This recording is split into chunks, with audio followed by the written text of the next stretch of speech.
விலைவாசி உயர்வு காரணமாக அத்தியாவசிய பொருட்களை விலை கொடுத்து வாங்க முடியாத நிலை ஏற்பட்டுள்ளதாக நாம் தமிழர் கட்சியின் ஒருங்கிணைப்பாளர் சீமான் தெரிவித்தார். விக்கிரவாண்டி தொகுதிக்கு உட்பட்ட கடா கிராமத்தில் வேட்பாளர் அபிநயாவை ஆதரித்து அவர் பேசினார். நீ வாழ முடியுமான்னு ஒரு தடவை ஒரு மகனா இப்படி நில் அண்ணன் நான் கேட்கறதுக்கு பதில் சொல். பால் விலை என்ன ஏறிடுச்சு, அரிசி விலை ஏறிடுச்சு, பருப்பு விலை ஏறிடுச்சு, உளுந்து விலை ஏறிடுச்சு, வெங்காயம் தக்காளி விலை ஏறிடுச்சு, இந்த எரிகாற்று உருளை விலை இருக்குல்ல ஏறிடுச்சு. எரிகாற்று உருளை வேலை. இவங்க திட்டம் எப்படி தெரியுமாடா தம்பி, என் தங்கச்சி எப்படி தெரியுமாப்பா?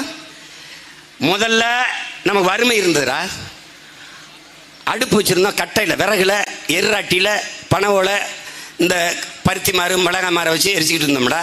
அதில் சோறு அரிசி இல்லை, ரேஷனில் வாங்கி சாப்பிட்டோம். இப்போ என்ன பண்ணால் சிலிண்டர்னா வளர்ச்சி டெவலப்பில் வருதுப்பா. சிலிண்டர் எரிகாற்று உருளை டெவலப்பில் வருது, வளர்ச்சி. எரிகாற்று உருளைக்கு போயிட்டான். இப்போ என்ன சொல்கிறான், எரிகாற்று உருளை வச்சிருக்கிறவனுக்கு ரேஷன் இல்லைன்றான். எப்படி? ஏய் என்னடா வளர்ச்சினா எரிகாற்று சிலிண்டர் வச்சு சமைக்கிறவனுக்கு ரேஷன் அரிசி இல்லைன்னா அப்போ எதை சாப்பிட்றது? இந்த சிலிண்டரை திறந்து அந்த டியூப் எடுத்து ஒரு வாய் அப்படி படக்குன்னு குடிச்சிட்டு அப்படி போக வேண்டியதான். எவ்வளோ பெரிய புத்திசாலிகள்கிட்ட நீ நாட்டை கொடுத்துருக்காங்க மட்டும் பாரு. எரிகாற்று உருளை ஏறிடுச்சா, பால் விலை ஏறிடுச்சா, அரிசி விலை ஏறிடுச்சா, பருப்பு விலை ஏறிடுச்சா, உளுந்து விலை ஏறிடுச்சா, எண்ணெய் விலை ஏறிடுச்சா, எல்லாம் ஏறிடுச்சு. அத்தியாவசிய உணவுப் பொருள்களின் விலை விண்ணை முட்டுது, ஏறிடுச்சு. கடைக்கு போனீங்கன்னா விலைவாசி என்று எழுதி பட்டியல் வச்சிருப்பான். உருளைக்கிழங்கு, தக்காளி, பருப்பு, எண்ணெய். ஏன் இதற்கு விலை பட்டியல் விலைவாசின்னு அமைக்கிறான்? விலையை வாசி வாங்க முடியாது போயிரு. விலையை வாசி வாங்க முடியுமான்னு யோசி போயிடு, அவ்வளவுதான். அதனாலதான் விலை வாசின்னு வச்சிருக்கான், ஏறிடுச்சு. அதுக்கப்புறம் மின் கட்டணம் உயர்ந்துருச்சு,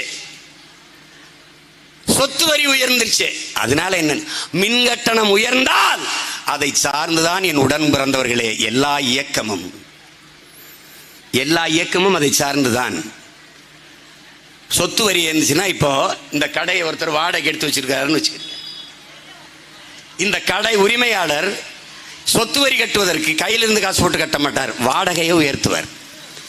வாடகை உயர்த்தும் போது அந்த வியாபாரம் செய்கிற வியாபாரி உள்ளே இருக்கிற அத்தியாவசிய பொருளில் விலையை ஏற்றுவார். மக்களை பாதிக்கும். ஒன்று இப்படி சார்ந்து பார்க்கணும். நீ என்ன நினைக்கிற, பெட்ரோல் டீசல் விலை ஏறினான்னு நீ நினைக்கிற? பெட்ரோல் டீசல் விலை ஏறிட்டால் அத்தியாவசிய உணவுப் பொருள்களின் விலை ஏறுது. எப்படி ஏறுது?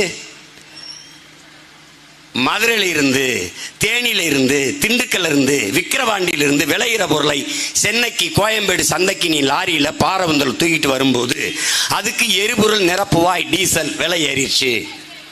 அதுக்கு சுங்கச்சாவடியில ஒரு இடத்துக்கு 100 ரூபாய் கட்டுவாய். இந்த சுங்கச்சாவடி ஏறிடுச்சு.